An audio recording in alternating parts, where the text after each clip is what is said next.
sekarang ratusan hektar di daerah sana sudah hijau semua gitu, Iya, alhamdulillah. iya, iya. Dulu kita cuman 2 hektar gitu Iya. kita tempatin, jadi cuman itu aja yang hijau gitu, yang lainnya Iya. kalau dilihat di Google Earth masih kelihatan tuh dari zaman dulu sampai sekarang.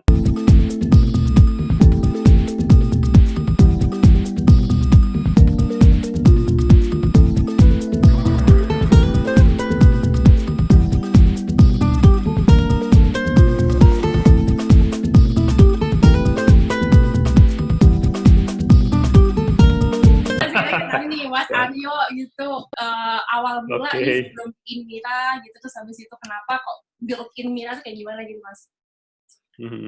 Oke. Halo semuanya buat teman-teman yang menyaksikan acara ini. Nama saya Aryo Wiryawan, saya saat ini bekerja sebagai CEO di Inmira Group ya. Inmira Group itu apa? Inmira Group itu adalah satu grup perusahaan yang bergerak di bidang inovasi, riset di bidang sustainable food production. Ya, jadi di Inmira Group semuanya berkaitan dengan sustainable food production.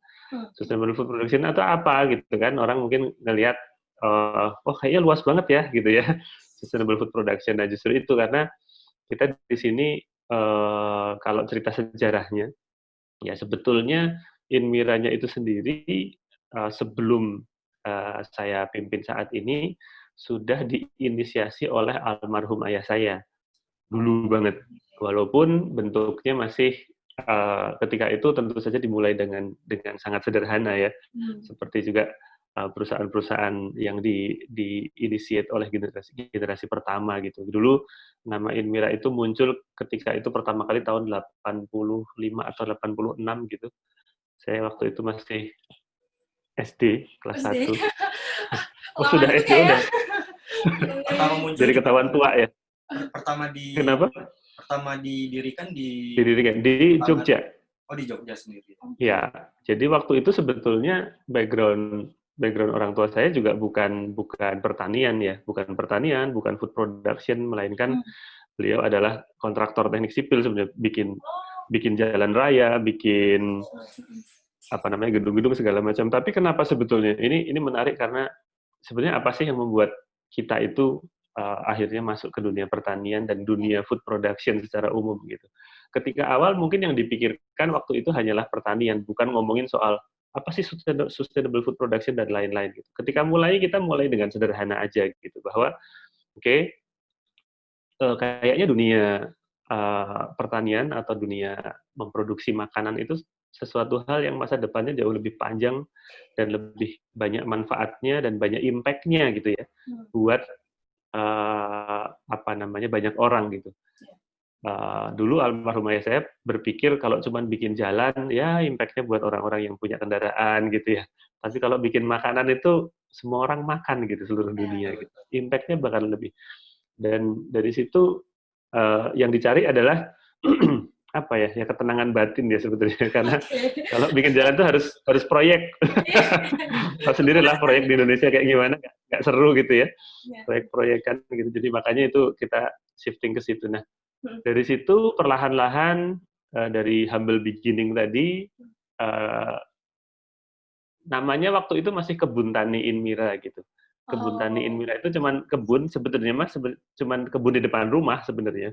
Jadi di depan rumah cuman ada 2 meter kali berapa gitu, ada pot-pot gitu. Itulah yang disebutkan sebagai Kebun Tani Inmira itu. Ya seperti layaknya halaman rumah teman-teman mungkin di rumah gitu ya. Ada beberapa pot segala. Mulai dari seperti itu. Akhirnya semakin seru kita sewa lahan di sebelah rumah karena kita tinggal di pedesaan ya. Di kiri kanan rumah itu semuanya sawah gitu. Jadi kita bisa sewa sedikit lahan 500 meter gitu. Yang itu kemudian kita pakai buat nanam. Kemudian kita nanam, mulailah di situ muncul kalau kita cerita nafasnya Inmira yang sekarang itu, nafas kita memang inovasi. Kenapa kok inovasi? Karena waktu itu kita berinovasi dari awal, ya tadinya karena kepepet. Karena kita cuman bisa sewa lahan sedikit, tapi ternyata apa yang kita tanam itu diapresiasi oleh pasar, kemudian habis itu permintaan membludak, tapi kita belum bisa sewa lebih lanjut lagi. Akhirnya kita waktu itu tahun 89 90 gitu ya, kita memulai sistem pertanian yang namanya vertikultur. Jadi kita nanam secara vertikal. Jadi waktu itu ditingkat. Jadi tadinya lahan 500 meter itu cuma bisa berproduksi sekian, akhirnya kita tingkat menjadi 3, akhirnya lahan itu tanpa harus nyewa sebelahnya kita bisa produktivitasnya bisa Oke, jadi naik biar 3 hemat kali gitu ya lipat Mas ya? gitu. Biar hemat. Biar hemat gitu. Iya. Iya. Iya, iya, Betul. iya, iya, iya. Jadi vertical garden dan vertical farming itu sudah ada sejak tahun 80-an, 90-an awal gitu. Ya. Mas, gitu. Itu awalnya gitu. Kalau Mas tadi kan Papa ya, ayah Mas Aryo gitu, Bapak itu bukan dari pertanian gitu kan sektornya. Kalau Mas Aryo sendiri, jadi Mas Aryo apa nih? Secara background-nya apa nih gitu? Kok bisa gitu kan ya? Background saya adalah anak petani jadinya. Oke. Dari kota ya Mas? Dari kota. Jadi gini, kalau background pendidikan formal, saya adalah teknik informatika. Wah, iya. Teknik informatika. Jadi saya mempelajari komputer, saya mempelajari terutama software engineering ya. Mungkin mirip dengan IMA juga kayaknya. Ya. Software engineering, belajar soal bidang itu gitu. Tapi ketika itu kenapa saya akhirnya masuk ke software engineering dan segala macam, karena ketika itu saya sebetulnya kepengen banget masuk ke Fakultas Pertanian, terutama teknologi pertanian TP ya, kalau di Jogja kan di UGM ada teknologi pertanian, ada TIP, ada TP, ada segala macam. Nah, di situ sebenarnya saya kepengen itu. Tapi bapak saya men-challenge gini. Beliau bilang, "Kamu serius mau kuliahnya pertanian juga gitu. Bukannya kamu dari kecil udah di sawah, udah bantuin bapak bertani segala macam. Kamu mau kuliah lagi pertanian, nanti yakin kamu bisa punya sudut pandang yang luas gitu ya." Waktu itu tentu saja waktu itu saya nggak begitu ngeh ya. Tapi sekarang menurut saya itu adalah sebuah advice yang membuat saya jadi kepikiran bahwa ya memang betul juga ya. Kalau kita dari awal itu cuma punya satu sudut pandang, kita hanya ada di satu bidang yang bukan sempit ya, tapi monoton gitu ya. Itu takutnya kita tidak bisa memperluas pandangan dan tidak bisa berinovasi seperti yang seharusnya gitu. Kenapa seperti itu? Karena itu dari pengalaman beliau sendiri. Kan beliau teknik sipil. Sebenarnya kenapa sih bikin vertical farming? Karena kan beliau juga selain bikin jalan, bikin gedung bertingkat gitu. Kalau di kota, lahan sempit, kita bikin apartemen gitu ya, dan seterusnya. Nah, itulah yang ke atas gitu. Nah, tanaman juga di ke atas gitu. Terus, kamu kan punya hobi lain gitu, karena ayah saya juga tahu bahwa saya sangat-sangat komputer geek gitu ya, waktu SD saya mendapatkan komputer yang bisa diutak-utik pertama kali, sebenarnya punyanya ibu, pembagian dari kantor gitu ya, masih XP gitu. Mungkin zamannya itu masih bahasanya programnya pakai basic. Language-nya masih basic. Lama banget. Mas. Untuk starting up-nya masih pakai disket DOS gitu ya, harus dimasukin gitu-gitu. Kayak gitu-gitulah. Terus itu awalnya. Fokusnya Inmira sendiri sekarang jadi ke ketahanan pangan aja atau ada kemana gitu? Bisa tolong dijelasin. Ya. Nah, kemudian setelah itu perkembangan natural selanjutnya adalah ketika saya sudah mulai SMA, kemudian kuliah, kemudian saya terlibat lebih dalam di dalam Inmira ini, kita mulai melihat begini, bahwa sebentar, ini ada sudut pandang lain sebetulnya yang bisa kita lihat kalau kita ngomongin soal food production gitu. Apa? Kalau kita mengambil sebuah case bahwa menurut FAO, menurut studi dari UN segala macam, populasi dunia ini kan naiknya kan lumayan steep ya, grafik kenaikan populasinya ya. Di tahun 2040-an, 2050-an diprediksikan kita ada tambahan penduduk 2,5 miliar lagi nih dibandingin sekarang gitu. Nah, ketika itu kita mikir kalau ada tambahan penduduk segitu, kemudian mereka butuh makan nggak? Butuh kan? Gitu. Kalau butuh makan, kemudian apakah cukup lahan yang kita pakai buat produksi makanan di masa depan gitu? Karena kita sekarang aja kita kalau baca koran, kita baca berita segala macam, seringkali kan ada berita bahwa lahan pertanian menyusut karena berebut dengan wilayah perumahan segala macam ya. Jadi mall, jadi perumahan segala macam. Berarti kira-kira kita mau ngasih makan orang di masa depan yang ada tambahan 2,5 miliar orang ini mau dikasih makan dari mana? Gitu. Nah, disitulah kita berpikir bahwa, oke, produksi makanan, kalau kita ngomongin cuma sawah saja, lahan-lahan yang sekarang masih subur, memang itu akan menjadi rebutan dengan populasi. Kenapa? Karena cenderungnya lahan subur itu di tempat yang enak kan, ya nggak di tempat yang sejuk, di tempat yang subur, dekat gunung gitu ya. Orang bikin perumahan juga suka di situ kan, cari yang sejuk segala macam ya. Otomatis mereka akan bentrok gitu. Padahal sebetulnya kalau kita lihat lagi, akhirnya kita bilang bahwa oke, untuk memprevent hunger ini ya kita mesti kreatif dalam mencari lahan yang bisa kita tanamin untuk memproduksi makanan. Gitu. Kalau kita lihat bumi itu sebetulnya yang masih banyak kosong itu di mana sih? Ada lahan gurun, ya, ada lahan coastal area di pinggir pantai yang itu pasir pantai yang nggak produktif, kan nggak semua tempat pantai bisa dijadikan wisata kan? Gitu. Banyak yang nggak produktif. Banyak juga lahan-lahan kering. Lahan-lahan kering seperti apa? Lahan kering seperti di NTT misalnya kalau di Indonesia gitu ya. Atau di Sub-Sahara sana banyak sekali lahan-lahan di pinggir-pinggir gurun yang itu tuh kering. Kalau kita ngomongin salah satu bahaya yang sekarang kita hadapi juga kan soal desertification ya. Soal penggurunan tuh. Gurun itu kan meluas ya. Gurun itu beberapa tempat meluas dengan rate yang cukup besar. Gimana kita stopping desertification? UN punya yang namanya UNCCD kan, United Nations Commission for Combating Desertification. Apa sih yang harus kita lakukan untuk mengcombat desertification? Dan seterusnya, dan seterusnya.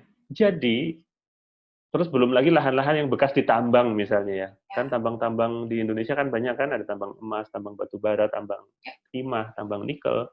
Gimana caranya tempat-tempat yang tadinya nggak bisa kita tanamin itu bisa kita tanamin. Nah, disitulah ketika Inmira menjadi semakin luas dalam cara pandangnya.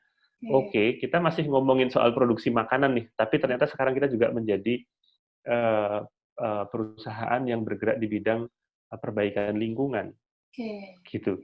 Demi apa? Untuk memproduksi makanan lagi ke masa depan, gitu. Itu kalau bekas tambang itu atau di pantai memang udah pasti bisa ya Mas ya saya di restorasi atau apa untuk jadi lahan hijau gitu. Iya kan susah pastinya ya. Iya pasti susah. Iya, betul. Memang pasti challenge-nya lumayan besar ya, dan itu kita mulai sejak kita mulai banget itu tahun 99 kita sebetulnya coba. Waktu itu almarhum ayah saya masih ada. Waktu itu kami mencari, waktu itu saya sudah kuliah, kita cari lahan di pinggir pantai di sekitaran Jogja gitu. Kita coba-coba, dikira orang gila juga ya. Ini tempat kayak gurun pasir gini, mau disewa, mau ngapain gitu. Pakai aja lah. Iya, betul. Jadi, ya udahlah gitu ya. Terus kita coba nanam segala macam, berhasil. Waktu itu ya masih berhasil gagal gitu ya, 99. Akhirnya waktu itu tahun 2001 baru saya ingat, kita baru mulai bisa bertanam dengan lebih berhasil. Kita baru ketemu gitu kan. Misalnya contohnya yang di pesisir pantai tadi. Challenge-nya kan satu jelas pasir pantainya kan tidak bernutrisi atau nutrisinya miskin, atau kalaupun ada mineral-mineral tertentu tidak dalam bentuk yang bisa diserap oleh tanaman gitu ya. Kemudian yang kedua adalah evaporation rate-nya tinggi. Ya. Jadi satu adalah pasirnya atau media tanamnya, yang kedua adalah evaporation rate-nya tinggi karena biasanya kan panas tuh. Jadi penguapannya tinggi jadinya kan kering.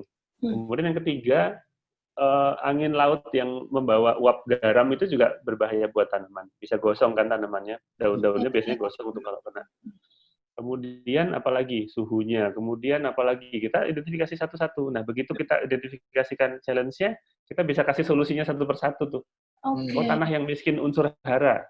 Berarti kita harus bisa memformulasikan nutrisi yang bisa diterapkan dengan media tanam pasir. Kemudian yang kedua, soal evaporation rate yang tinggi, dan kemudian yang ketiga soal angin garam misalnya. Itu harus dilakukan apa sih? Oh, kita harus bikin wind barrier.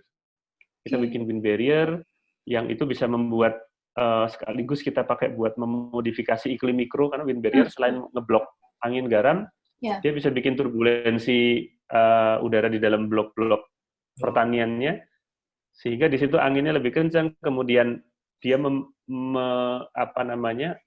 pola anginnya itu membuat evaporation rate-nya menjadi lebih rendah. Kenapa? Karena suhunya turun, dan juga uap air yang naik itu akan turun lagi gitu ya. Kita bikin turbulence di situ.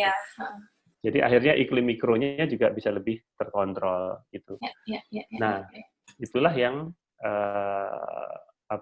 kita lakukan, dan seterusnya. Identifikasi satu-satu. Nah, nanti kalau di lahan bekas tambang beda lagi tentu saja gitu ya. Oh, kita identifikasi dulu apa problemnya, kita kasih solusinya gitu. Keren banget sih, Mas. Iya, itu pasti yang sesuatu yang awalnya yang nggak tahu nih bisa atau enggak gitu kan, yang akhirnya sekarang bisa gitu. Nah, itu berapa lama Mas? Maksudnya kan tadi nggak di tahun 99 ya tadi ya, sampai sekarang tahun 2020 gitu. Berapa lama sih? Riset dasarnya banget yang 2 tahun tadi, 99 sampai 2001. 2001 kita baru pindah ke lahan yang baru, yang akhirnya sampai sekarang masih kita tempatin, yang itu sudah perubahan. Wow. Itu lahannya seru banget.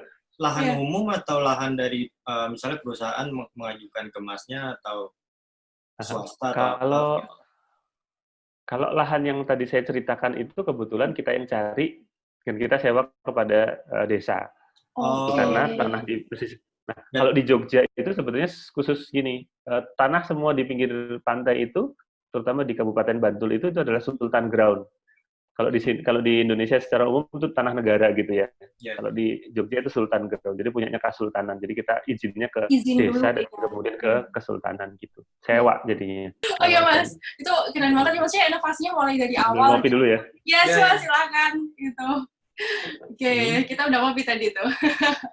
Oke, Mas, kalau kan tadi Mas bilang kan di ini ya, tadi ngaruh juga ke kondisi pangan juga gitu kan, awal mula motivasinya gitu kan ya untuk nge-build Inmira sendiri sampai berkembang, inovasi produk. Nah, inovasi teknologi lebih tepatnya. Nah, kalau misalkan sekarang tuh apa sih Mas, selain tadi reclamation, terus habis itu ada nggak sih maksudnya yang langsung misalnya untuk ke lapangan gitu secara langsung ke daerah-daerah tertentu gitu yang lihat kondisi di Indonesia gitu, kemudian mengaplikasikan apa yang sudah Inmira punya dan buat gitu sampai sekarang gitu, yang langsung ke daerah-daerah tadi gitu untuk sekarang. Oke. Untuk implementasi ya intinya ya, implementasi ini saat ini yang sebagian besar kita lakukan adalah di lahan-lahan yang bekas tambang terutama. Kenapa? Karena itulah yang menurut kami juga isu yang cukup besar di Indonesia ya. Karena apa? Karena luas lahan konsesi tambang ini kan lumayan banyak nih, jutaan hektar gitu. Dan semuanya itu ketika sudah selesai harus direklamasi kan. Maka dari itu kita masuk ke segmen ini terlebih dahulu gitu. Kenapa segmen ini? Karena segmen ini menarik gitu ya. Karena apa? Challenge-nya banyak. Karena kita juga suka selain implementasi, kita mengimplementasikan sambil menambah ilmu juga gitu ya. Karena di tambang ini kan kita ada beberapa industri tambang yang sangat-sangat berbeda gitu. Kita waktu itu awal mulai implementasi di tambang-tambang batu bara gitu dengan challenge tertentu. Kemudian habis itu kita coba di nikel, kemudian kita coba di timah, kemudian sekarang ada tawaran di tambang emas dan seterusnya.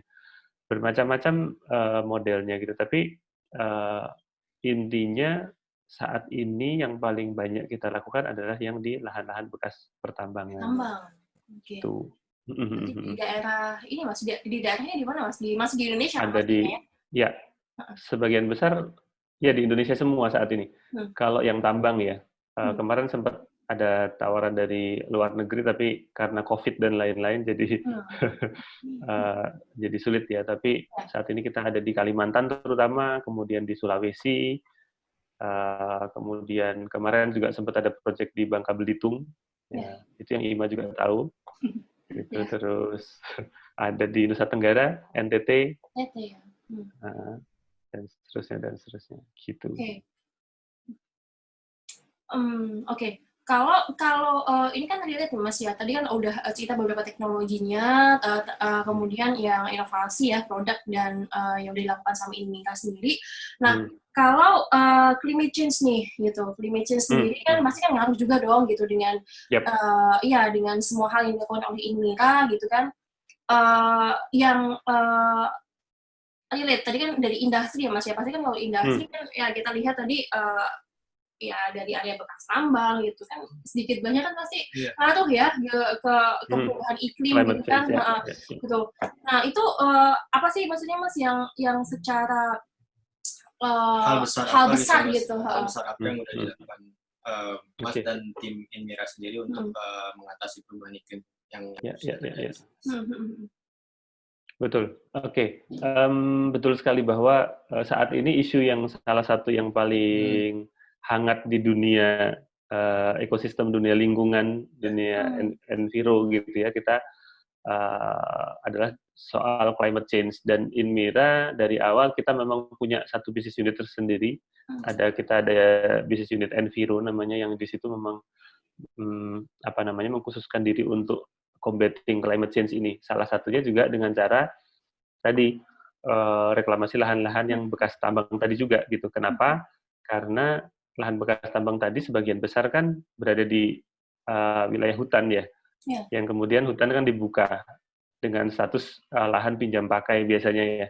Setelah selesai kan harus dihutankan kembali. Nah itulah yang kita lakukan. Gitu. Jadi jadi ceritanya kalau reklamasi itu kan harus dikembalikan ke rona awal ya.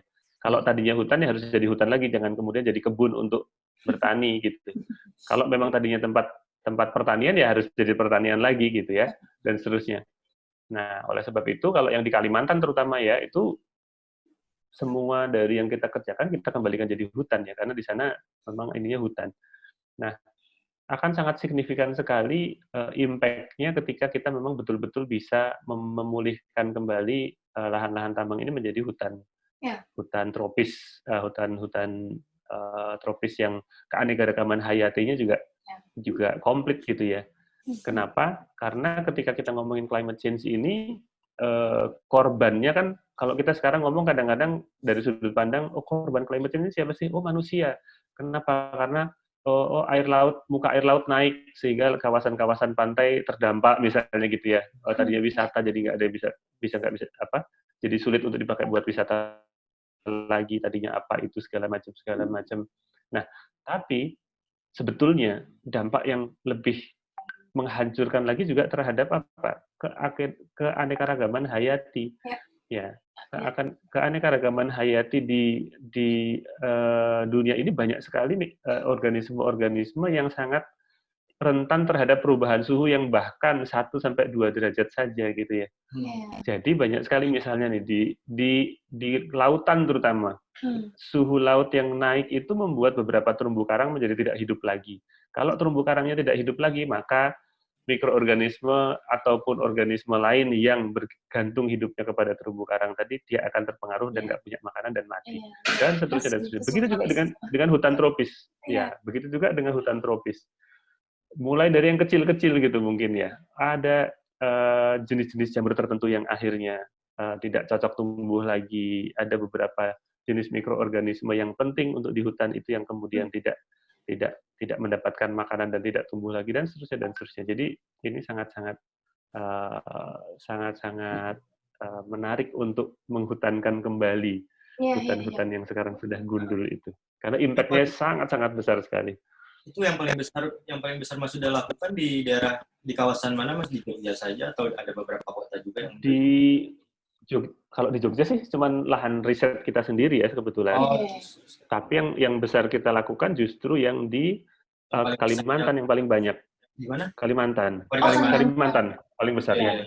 Di daerah Kalimantan Timur terutama ya. Ya, daerah Kaltim. Iya.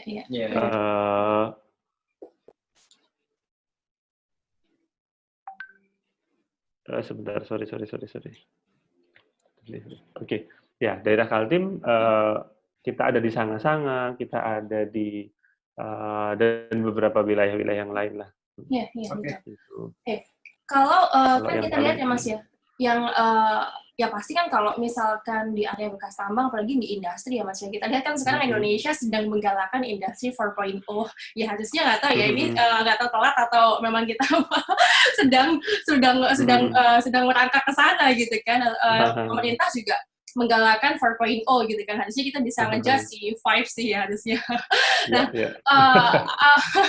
nah ini relate kan, pasti relate dong Mas gitu dengan dengan apa yang dilakukan oleh Inmira sekarang gitu dengan tim Mas Aryo sendiri gitu. Nah, peran pemerintah sendiri Mas terhadap supporting ya gitu secara pemerintah yang punya programnya mereka gitu dengan Inmira yang juga punya visi yang baik lah ya gitu. Nah, itu apa Mas gitu yang udah peran pemerintah sendiri? Oke. Kalau yang sudah pemerintah lakukan tentu saja sesuai dengan peran pemerintah itu sebagai regulator dan pembuat peraturan segala macam ya. Nah, saat ini kebetulan ini sedang hangat juga nih, ada revisi undang-undang minerba kalau nggak salah ya, tentang pertambangan ya. Jadi itu ada beberapa kontroversi di situ yang saya tidak akan bicarakan di saat ini. Tapi intinya ada beberapa hal juga yang saat ini sudah lebih baik dilakukan oleh pemerintah gitu. Seperti apa? Seperti enforcement tentang melakukan reklamasi. Ya, dulu ketika awal-awal dulu tahun awal-awal 2000-an segala macam itu boleh dikatakan sangat sedikit sekali perusahaan yang melakukan reklamasi. Setelah selesai nambang tinggal aja. Makanya banyak banget tuh lubang-lubang nggak jelas, bukit yang udah kepotong ditinggalin gitu aja, gundul gitu ya. Sedangkan saat ini di akhir-akhir ini pemerintah sudah lebih serius dalam mengenforce perusahaan-perusahaan yang meninggalkan tambangnya harus mereklamasi dulu dan seterusnya dan seterusnya. Jadi di satu hal itu saya sangat mengapresiasi ya, karena itu mengarah ke arah yang betul gitu. Tinggal itu harus ditambahin lagi dengan apa? Dengan menurut saya bidang reklamasi lahan-lahan bekas tambang terutama ya, ini masih sangat-sangat miskin inovasi. Kadang cara-caranya masih cara-cara tradisional, cara-cara itu saja yang belum memanfaatkan ilmu-ilmu yang sekarang sebenarnya sudah sangat berkembang. Ilmu apa misalnya? Kalau yang Inmira tekuni sendiri, kita fokus kepada ilmu mikroorganisme ya. Kita ngomongin mereklamasi lahan-lahan bekas tambang, lahan-lahan rusak atau lahan-lahan yang tercemar itu kan kita basicnya kan bioremediasi dan bioaugmentasi gitu. Jadi kita menggunakan makhluk-makhluk halus lah ya untuk makhluk mini gitu ya. Ada bakteri, ada jamur, ada segala macam. Mereka kecil tapi sangat-sangat strong dan sangat-sangat bermanfaat gitu. Itu kira-kira penyebabnya apa ya Mas? Masyarakat bisa kita bilang kayak miskin pengetahuan soal itu gitu loh Mas. Itu kurang edukasi atau dari pemerintahnya kurang memberikan sosialisasi atau kayak gimana? Ya, saya pikir karena secara umum masyarakat kita kalau ngomongin edukasi itu masih edukasi hal-hal yang sangat tradisional ya. Ngomongin edukasi itu kan nggak jauh-jauh dari ilmu-ilmu dasar yang sekarang kita pelajari ya. Tapi gimana penerapannya, bagaimana implementasi ilmu menjadi diberikan konteks kan gitu ya. Ilmu itu ketika nggak ada konteksnya kan nggak ada manfaatnya. Misalnya nih ilmu tentang mikroorganisme. Ahli-ahli mikroorganisme di Indonesia itu super banyak. Mereka nggak kurang ilmu. Ilmunya semuanya komplit. Ahlinya banyak sekali. Doktor, profesor, segala macam. Dan mereka betul-betul ilmuwan kelas dunia. Tapi ketika tidak ada konteksnya, oh mikroorganisme ini mau diapain sih? Mau dipakai buat ngapain? Nah, konteks masalah inilah problem solving ya. Jadi budaya untuk melakukan problem solving ini yang sebetulnya belum terlalu membudaya gitu. Ketika kita ngomongin tadi, oh di bekas tambang batu bara ada cemaran ini. Kemudian struktur tanahnya secara fisik ternyata terlalu padat. Gimana sih caranya membuat lebih gembur? Gimana sih caranya membuat toksin tadi bisa dipotong-potong menjadi tidak toksik lagi oleh siapa? Oleh mikroorganisme atau oleh jamur. Itu kan ilmunya sudah ada, cuman kadang-kadang belum dikontekskan saja gitu. Gitu. Dan tidak pernah dan dunia seperti ini nih, ya saya suka sekali karena ada kesempatan ngomong seperti ini karena harapannya adalah anak-anak muda itu sadar bahwa banyak hal yang seru. Itu, mana nih aku mau tanya ya, ini. Ayo dong, gitu ya. Ini seru loh. Dapatnya Mas Aryo. Iya. Soalnya kan gini Mas, tadi kan mungkin kita bicara ke industri ya yang udah dilakukan gitu kan. Cuman kita lihat nih Mas, sebenarnya tadi edukasi gitu kan, anak-anak muda seperti kita ini Mas gitu kan, itu kan kadang nggak ngerti gitu, nggak ngerti gimana sih startnya gitu untuk ada nih gitu untuk ngerti ya, maksudnya ada kepedulian ada gitu, cuman nggak ngerti startnya dari mana gitu. Nah, Mas Aro nih gitu mungkin ada bisa kasih advice lah gitu ya, start gimana sih tentang kesadaran itu, terus langkah pastinya anak-anak muda yang bisa lakukan untuk sekarang yang simpel-simpel aja lah gitu. Nah itu gimana Mas? Ya betul. Siap. Banyak sekali sebenarnya hal-hal simpel yang bisa kita lakukan ya. Dan gini, saya berharap ini gerakan demi satu asa ini betul-betul menjadi gerakan mainstream gitu ya. Kenapa? Karena saya lihat kalau saya kadang-kadang prihatin kalau lihat di sosial media, anak-anak muda kan nongkrongnya di mana sih? Kebanyakan di sosial media ya. Iya. Ilmu dan segala macam yang mereka dapatkan, inspirasi kan kadang dari situ. Sekarang yang mendominasi trending lah apa segala macam itu hal-hal yang kadang-kadang saya melihat buka YouTube aja misalnya gitu ya. Terus yang trending di Indonesia gitu, kadang-kadang aduh malu nggak sih jadi orang Indonesia yang trending beginian gitu. Kenapa bukan yang seperti ini? Kenapa bukan demi satu asa gitu ya? Kenapa bukan hal-hal yang menginspirasi anak-anak muda untuk berbuat sesuatu gitu? Karena banyak yang seru. Hal yang sangat sederhana bisa kita lakukan sebetulnya kita mulai dari sekitar kita dan hal-hal yang akrab dengan kita ya. Saya kan sebetulnya juga mulai seperti ini karena ya saya ketika kecil ayah saya, papa saya kebetulan switching ke dunia pertanian dan saya menemukan kebetulan itu switching ke dunia pertanian coincidence dengan saya juga pindah ke desa gitu. Waktu itu kita tinggal di Jogja kota di dekat Malioboro sana, dekat Tugu sana, yang tidak asik, tidak seru gitu ya. Dan kemudian kita pindah ke desa di Kaliurang. Ketika itu Kaliurang belum seramai ini ya. Sekarang sih ramai banget, jalanan juga udah macet. Cuman waktu itu benar-benar kita di tengah sawah, nggak ada siapa-siapa, nggak punya tetangga kecuali 2 orang. Jadi tetangga cuma sebelah kiri dan sebelah kanan. Gitu.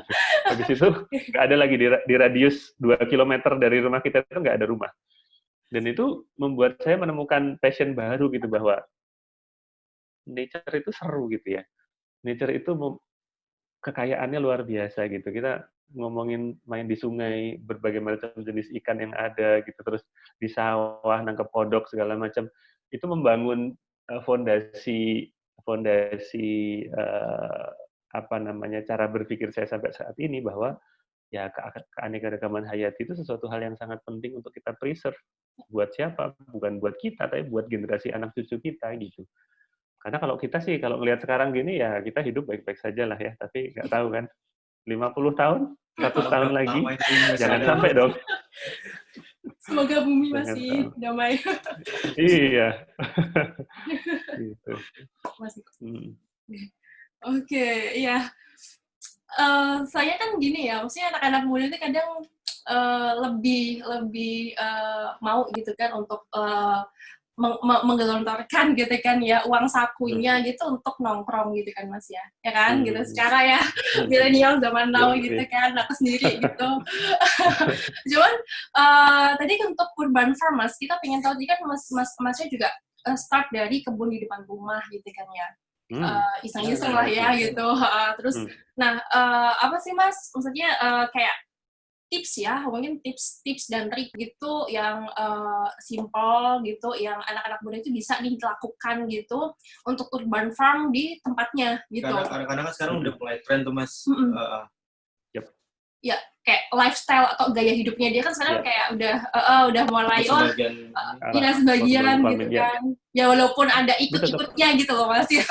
Tapi kan setidaknya ada langsung implementasinya gitu kan. Itu apa Mas? Mulai dari ikut-ikut tapi lama-lama jadi seneng kan gitu ya. Iya. Itu bagus. Kebetulan Inmira di channel-channel sosial media kita, terutama di Instagram, kita sedang meluncurkan campaign nih tentang urban farming nih, mungkin teman-teman bisa lihat di situ juga. Nah, kenapa kita juga berkampanye ke arah urban farming? Karena betul seperti yang Ima cerita tadi, bahwa saat ini kalau kita mau berperan, apalagi sekarang dengan kondisi COVID seperti ini ya, sangat-sangat menjadi penting sekali bahwa kalau ngomongin ketahanan pangan itu, ada ketahanan pangan makro seperti negara dan juga seluruh dunia, ada juga ketahanan pangan yang lokal gitu ya, yang mikro.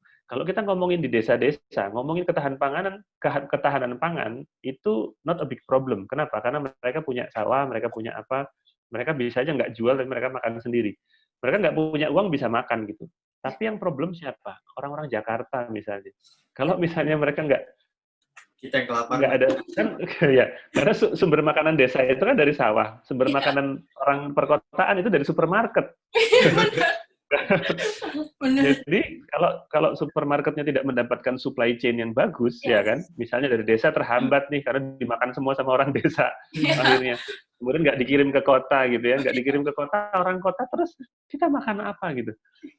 Nah, oleh sebab itu urban farming walaupun dimulai dari hal-hal yang kecil itu sangat-sangat bagus, memulai dari sekarang sampai akhirnya nanti ke depan betul-betul bisa mengurangi ketergantungan kita terhadap makanan yang kita beli dari supermarket maupun outlet-outlet yang lain. Mengurangi saja ya, karena apa? Karena kalau untuk menggantikan sama sekali nggak mungkin dong.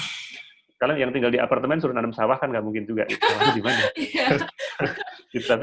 Tapi paling nggak kalau misalnya ada balkon, ya ada lahan setengah meter kali setengah meter, ada beberapa polybag, ada cabai rawit, ada selada, ada singkong, bukan singkong, sorry, ubi cilembu gitu ya, atau ubi ungu gitu ya. Jadi ada karbohidratnya, ada sambelnya, kan yang penting orang karbohidrat plus sambel, orang udah makan, orang Indonesia ya. Iya benar, kalau nggak ada sambel nggak enak Mas. Dikasih selada sedikit, dikasih apalagi ya, nanam banyak hal-hal yang bisa ditanam di rumah yang cukup simpel gitu. Paling tidak mengurangi. Efeknya lagi apa? Efeknya lagi juga bisa ke arah climate change loh. Kalau teman-teman menanam tanaman sendiri, bayangkan sekarang, sayuran ataupun bahan makanan yang teman-teman makan di perkotaan, itu misalnya kentang. Kentang dikirim ke Jakarta, ke Surabaya gitu ya, itu dari mana? Dari Dieng. Ya, Dieng ke Jakarta itu, kalau kita ngomongin carbon footprint nih ya, ngomongin carbon footprint. Berapa banyak sih ngomongin carbon footprint dari sisi transportasinya aja. Truk yang ngangkut dari sana ke sana, itu berapa banyak emisi karbon yang dia keluarkan, berapa banyak fossil fuel yang dia bakar untuk ngangkut itu semua bolak-balik truknya. Kemudian kalau kalian bisa mengurangi itu sedikit saja dengan makan kentang yang ditanam sendiri ataupun ubi yang ditanam sendiri, itu berapa banyak carbon footprint kalian yang sudah bisa kalian eliminate dari situ. Jadi kalian ikut membantu bumi ini berkurang bebannya dari emisi karbon dengan apa? Dengan menanam sendiri, walaupun kecil, walaupun sedikit, di tempat yang sempit dimanapun kalian berada. Nggak ada alasan, nggak ada lahan lah gitu. Bahkan di apartemen pun yang cuma punya jendela, kita bisa window farming. Iya. Ya kan, cantelin aja kan biasanya kan dicantelin korden gitu ya, tapi ini dicantelin ini, kemudian dikasih ya botol aqua, jangan botol aqua lah ya, cari yang bagus-bagus dikit lah gitu ya. Taruh kita tanamin sesuatu, yang penting kena matahari. Iya. Wah, itu seru sih, pasti jadi hijau semuanya tuh. Seru banget. Oke, Mas, ini terakhir nih gitu. Jadi harapan Mas Aryo gitu, Mas Aryo khususnya, kemudian Indira sebagai pelaku industri juga nih yang berperan langsung gitu kan untuk lingkungan gitu, apa Mas kira-kira untuk ya tepatnya di kita nih, start dari kita, terus untuk Indonesia sendiri gitu, dan bumi lebih besarnya ya gitu. Harapannya Mas Aryo sendiri.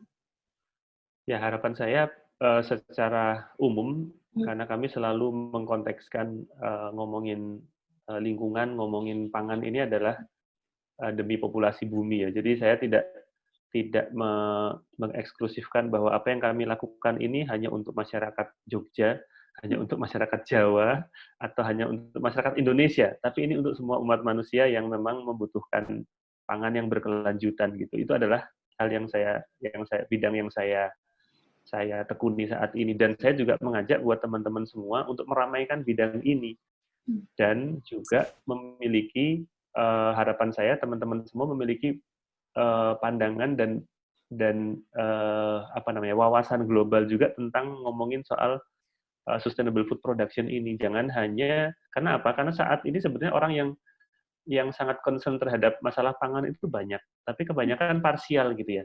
Okay. Saya ikut banyak sekali grup WhatsApp teman-teman petani, pembudidaya ikan dan lain-lain, nelayan segala macam.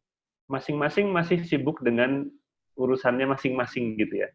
Dalam artian sangat-sangat ego sektoral lebih tepatnya. Okay. Jadi petani itu pengen menang bahwa petani is the best. Petani adalah yang paling penting dari semua manusia di bumi ini gitu ya. Konsumen bla bla bla gitu ya. Jadi saatnya lah sekarang petani. Jadi jangan kemudian menjadi gerakan-gerakan yang ekstrim gitu ya. Karena memang kan secara umum kita tahu bahwa petani saat ini pada dalam posisi tertekan. Kenapa? Karena kebanyakan yang untung bukan petani saja, tapi lebih banyak untung di tengkulak dan lain-lain gitu ya. Tapi juga jangan berarti kemudian menjadi dibalik, petani yang paling penting, akhirnya dia yang menjadi driving force untuk semuanya, sehingga dia yang jadi akan menguasai. Yuk kita kalau ngomongin ketahanan pangan, ngomongin climate change, segala macam, yang penting adalah teman-teman semua itu antar sektor itu bisa saling bekerja sama dan berkomunikasi. Inilah yang menurut saya sangat penting. Jangan merasa satu pihak itu lebih penting daripada pihak yang lain. Jangan sampai menjadi ekstrim bahwa sayalah yang paling benar, dialah yang rusak, dialah yang merusak, dia yang salah dan lain-lain. Sehingga akhirnya ya nggak ada yang maju lagi karena kita fighting lagi gitu. Gitu. Jadi harapan saya semuanya, terutama teman-teman yang muda ini yang masih sangat-sangat jiwa kolaboratifnya tinggi, yuk kita bersama-sama, kita berkolaborasi. Irmira juga mempunyai moto bahwa kita selalu terbuka terhadap kolaborasi dengan segala macam pihak. Kita tidak merasa bahwa kita yang terbaik, kemudian kitalah yang harus membesar sesuai dengan pasar yang akan kita bangun segala macam. Yuk kita bareng-bareng yuk. Dunia ini terlalu besar untuk kita kuasai sendiri-sendiri gitu. Benar sekali. Yuk kita bagi bareng-bareng. Bumi kita bersama. Iya, benar sekali. Gitu. Wah. Programnya Irmira sekarang yang lagi sama COVID, berarti tetap dulu ya Mas? Nah, biasanya itu ada program apa aja nanti setelah after COVID mungkin yang buka lagi atau apa? Ya. Terus kita bisa tahu gimana untuk tempatnya sendiri gitu. Oke. Kalau yang berkaitan dengan climate change tadi, kita saat ini sedang ada program untuk reklamasi lahan. Lahan untuk daerah aliran sungai. Jadi ini istilahnya Rehabdas ya. Rehabdas di daerah Bombana, Sulawesi Tenggara. Di sana kita menanami puncak bukit yang gundul gitu karena di situ kan sumber mata air ya. Karena di atas gundul, di bawah jadi kering. Petani di bawah jadi kekurangan air, warga jadi kekurangan air, kita tanamin lagi di atas, kita jaga, kita juga ngasih pendidikan ke desa di bawah. Tuh, kalau kamu merambah hutan di atas, akibatnya ke kamu sendiri, kamu kekeringan, kamu kebanjiran, segala macam. Jadi hal seperti itu kita memang, tapi dengan kondisi COVID seperti ini saat ini berhenti dulu ya, karena daerah sana kebetulan ada di desa itu juga ada yang positif COVID segala macam, sehingga kita semuanya halt. Tapi itu akan terus kita laksanakan karena setelah ini semua selesai, tentu saja kita juga sudah memiliki protokol-protokol baru yang sudah kita godok dengan teman-teman di lapangan, karena kita tetap harus jalan ya. Kalau sama COVID ini jangan diikutin terus lah, yuk kita dobrak gitu, harus kita jalani. Di food production yang lain, ngomongin perikanan juga seperti itu. Kita juga ada bidang selain, tadi kan kita ngomongin semuanya di tanaman-tanaman ya. Kita juga ada produksi protein nih, protein ke arah udang, seafood, dan lain-lain. Gitu. Itu juga sama. Nextnya kita bisa lebih bahas dalamnya lagi Mas untuk program-programnya yang lain. Iya. Seru nih kayaknya. Iya, seru kayaknya Mas. Oke, ada lagi? Oke. Mas Aryo, thank you banget nih. Thank you banget ya Mas Aryo. Kayaknya banyak insight gitu, banyak pelajaran dan banyak inspirasi nih gitu untuk kedepannya kita gali. Kapan-kapan kita akan main Mas ke Irmira. Ayo. Di Jogja ya. Iya. Alamatnya di mana Mas? Di daerah mana? Ditungguin. Kita di Jalan Kaliurang kilometer 16. Itu saya lihat di Instagram ada bisa berkunjung gitu ya untuk umum. Ya, betul. Itu program betul. atau?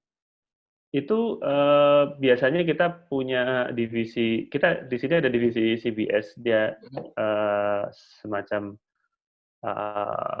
public relation gitulah ya kalau di perusahaan lain mungkin. Nah, itu yang kita punya program untuk menerima kunjungan dari berbagai macam komunitas, sekolah, ataupun juga perusahaan-perusahaan lain yang kepengen studi banding lah gitu ya, untuk lihat ada apa sih gitu. Berarti update-nya bisa lihat di sosial medianya ya, Mas. Sosial medianya Mira tuh apa, Mas? Kalau di IG-nya ada @inmira. Oke. Kemudian ada juga divisi produksi kita ada Amboja Farm. Amboja Jadi Farm. @amboja.farm. Oke. Nah, kemudian ada apa lagi ya? Ada petanimuda.org. Oh, banyak ya? Itu organisasi apa namanya, organisasi non profit yang mengumpulkan petani-petani muda. Nah, ini yang anak-anak muda yang dengar mungkin bisa langsung buka petanimuda.org, lihat-lihat di situ, mungkin kalian akan terinspirasi atau kalian pengen menginspirasi di situ juga boleh. Gitu. Ya, kayak bakal banyak nih Mas untuk next-nya kita kolaborasi lagi. Ada jurus tani, jurus tani. Itu yang buat belajar tentang pertanian. Oke, Mas Aryo, thank you banget atas waktunya. Nice, kita kapan-kapan ketemu lagi, sharing-sharing banyak hal. Thank you, Mas. Thank you, Mas. Terima kasih semuanya. Sehat selalu, Mas. Sehat selalu, thank you. Ya.